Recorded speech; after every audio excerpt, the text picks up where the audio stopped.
कि एक पैक को पचाने के लिए लगभग आपको 1 घंटा लग जाता है। तो अगर आप 1 घंटे के अंदर अंदर ही 5-6 पैक पी जाएंगे तो आप जो है वो काफ़ी टुन हो जाएंगे। आंखों में क्या होगा, अनकंट्रोलेबल मूवमेंट होगी। जैसे कार्टून्स में हमने देखा है कि आंखें यूं यूं घूमने लग जाती हैं जब वो अचानक सोचने लग जाते हैं या परेशान हो जाते हैं या हैरान हो जाते हैं। 4 Ds होते हैं, मुझे देखता हूँ ठीक से याद रहते हैं कि नहीं। एक तो होता है डीले, मतलब धीरे धीरे लें, और एक होता है डाइल्यूट, मतलब पानी मिला के लें, और तीसरा होता है डाइट, खाने के साथ लें। और अगर ऐसा नहीं करते आप तो डी फॉर डेथ हो जाता है। नमस्कार दोस्तों, अक्सर आपने देखा होगा कि वेब सीरीज़ में या मूवीज़ में कभी जब हीरो का दिल टूट जाता है, खासकर हीरोइन से, तो वो गुस्से में जो है शराब की बोतल ही मुंह को डायरेक्ट लगा लेता है, मतलब नीट पी लेता है विस्की। और कई बार तो पूरी बोतल भी दिखा देते हैं कि उसने ख़त्म कर दी, जो कि प्रैक्टिकली तो पॉसिबल नहीं है कि एक ही बारी में आप कोल्ड ड्रिंक की तरह शराब की पूरी बोतल पी जाएँ। बट अगर उससे कम भी आप कर देते हैं तो उसकी वजह से क्या क्या भयानक प्रॉब्लम्स आ सकती हैं, उसके बारे में इस वीडियो में हम बात करेंगे। तो एक तो होता है शराब को धीरे धीरे पीना। जैसे मैंने एक वीडियो में पहले भी बात की थी, एक सज्जन थे, उन्होंने मुझसे कहा था कि मैं तो 6 ड्रिंक पीता हूँ और 6 घंटे लगा देता हूँ, तो मुझे तो कभी नशा ही नहीं होता। उसका रीज़न ये है कि जब वो पहला ड्रिंक लेते हैं तो 1 घंटे में वो ख़त्म हो जाता है, उसके बाद दूसरा ड्रिंक लेते हैं तब तक पहला ड्रिंक ख़त्म हो चुका होता है, तो इसके लिए कोई प्रॉब्लम नहीं आती।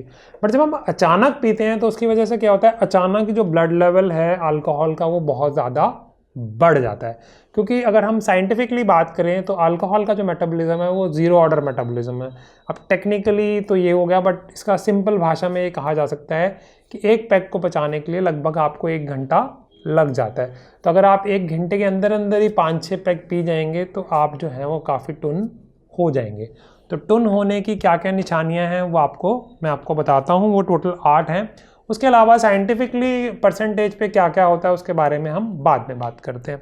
तो सबसे पहले तो है ज़बान का लड़खड़ाना। जैसे आपने देखा होगा मूवीज़ में भी जो है, या रियल लाइफ में भी ऐसा होता है कि पार्टीज़ में, शादियों में कभी ना कभी कोई ना कोई तो ज़्यादा पी ही लेता है। उसकी वजह से वो वैसे बात भी नहीं कर पाता कि जैसे वो आमतौर पर बोलते हैं, तो उनकी ज़बान जो है वो तुतलाने लगती है, या जैसे मेरी फिसल गई थी, लड़खड़ाने लगती है। तो इसको बोलेंगे स्लरिंग ऑफ स्पीच। तो ये तो है पहला साइन। उसके बाद जो दूसरा साइन है वो है डिजीनेस, जैसे चक्कर जैसे महसूस होना। जैसे लोग बोलते हैं ना, मेरा सर घूम रहा है या झूम रहा है या वो मज़े आ रहे हैं, जो भी आप कह सकते हैं। इसका मतलब है, हम बोलते भी ना चढ़ गई है, लगता है इसको, तो इसका मतलब उसको जो है वो चढ़ गई है। तो ये है दूसरा साइन। उसके बाद तीसरे साइन की बात करेंगे तो इनकोऑर्डिनेशन। इनकोऑर्डिनेशन में क्या होगा, वो ठीक से प्लेट नहीं पकड़ी जा रही है, चम्मच जो है वो ढंग से मुंह पे नहीं जा रहा है, खाना जो है वो कपड़ों पे गिर रहा है, या ड्राइविंग करने की हालत नहीं है क्योंकि गाड़ी कभी इधर जा रही है कभी उधर जा रही है, जो काफ़ी डेंजरस लगता है। तो उसको बोलेंगे इनकोऑर्डिनेशन। इसका मतलब भी है कि काफ़ी चढ़ गई है। उसके बाद जो चौथा साइन है उसका मतलब ये है कि चलने में दिक्कत आती है। इंसान जो है इतना ज़्यादा लड़खड़ाता है कि वो सीधे से चल नहीं पाता। अक्सर आपने देखा होगा मूवीज़ में भी, या फिर आपको ही कभी पुलिस ने रोका हो तो, या इंग्लिश मूवीज़ में वो दिखाते हैं कि एक के सामने एक पाँव रख के चलना होता है, तो लोग कभी इधर झूम रहे होते हैं कभी उधर झूम रहे होते हैं और बोल रहे होते हैं हमने नहीं पी है, बट इसका मतलब है कि उस टाइम वो धूतते हैं। तो जो बॉडी का जो कोऑर्डिनेशन है वो टांगों के लेवल पे भी दिक्कत आने लगती है। तो ये है चौथा साइन। उसके बाद है पांचवा साइन। पांचवा साइन आंखों से रिलेटेड है। आंखों में क्या होगा, अनकंट्रोलेबल मूवमेंट होगी। जैसे कार्टून्स में हमने देखा है कि आंखें यूं यूं घूमने लग जाती हैं जब वो अचानक सोचने लग जाते हैं या परेशान हो जाते हैं या हैरान हो जाते हैं। बट निस्टैग्मस बोलते हैं इसको इंग्लिश में, बट नॉर्मल भाषा में ये बोलेंगे कि आंखों की जो गोलियां हैं वो अनकंट्रोलेबली घूमने लग जाएंगी, तो उसको निस्टैग्मस बोलते हैं।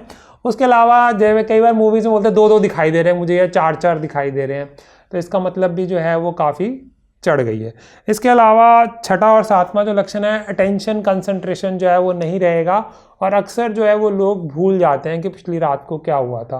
खासकर ऐसा आधी बोतल पीने के बाद होता है, तो जो मेमोरी है वो ख़त्म ही हो जाती है, या उतना ध्यान नहीं दे पाते अगर आप लोगों से बात करेंगे। और जो लास्ट और जो सबसे खतरनाक है, स्टूपर और डेथ। स्टूपर और डेथ का मतलब है कि जैसे कई बार दिखाते हैं मूवीज़ में कि आप बात कर रहे हैं और सामने वाला सो गया, मतलब वो गया, मतलब अगर आप उसको हिलाएंगे भी या उसको दर्द भी करेंगे मेडिकली स्पीकिंग तो उनको होश नहीं आएगा।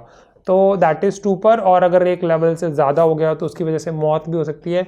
हमारा अल्कोहल इंटॉक्सिकेशन का एक और वीडियो भी है जिसमें मैंने कैफे कॉर्नरी सिंड्रोम की बात की थी, लिंक डिस्क्रिप्शन में डाल दूंगा, जिसको आप देख सकते हैं कि मौत का एक कारण कैसे हो सकता है।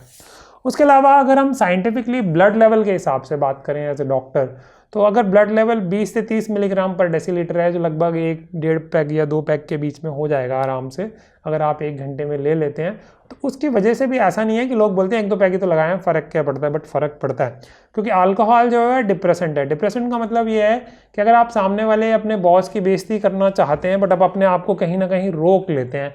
मुझे आज भी याद है, एक बार एक पीजी स्टूडेंट ने, जो था, मैं उस टाइम तो एमबीबीएस स्टूडेंट ही था, तो एक पार्टी हुई, उसमें अल्कोहल सर्व हो रही थी और उसने अपने जो प्रोफेसर थे उन्हीं के ऊपर खाने की प्लेट दे मारी।